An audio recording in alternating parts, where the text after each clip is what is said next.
Welcome back to Primetime Sports Friday.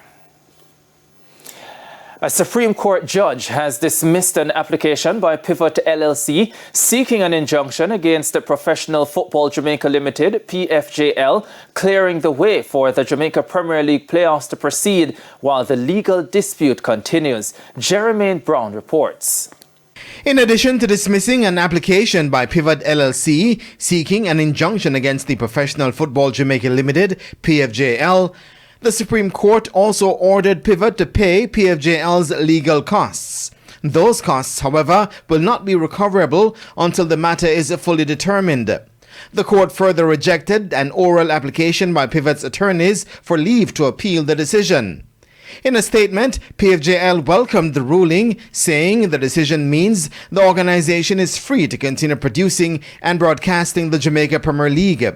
PFJL said its legal team, led by attorney at law Emil Leiber, successfully defended the injunction proceedings during hearings that stretched from Wednesday into Thursday. The organization says that the matter will now proceed through the normal legal process, with its attorneys preparing a defense to the substantive claim and seeking to have the claim struck out entirely. Commenting on the ruling, PFJL interim chairman Donovan White said the organization was pleased that justice has prevailed and that the court ruled accordingly. He added that the dispute had caused significant strain on the league and its partners, but PFJL was now focused on the successful start of the JPL playoffs on Sunday at the National Stadium. Jermaine Brown reporting for TVJ Sports.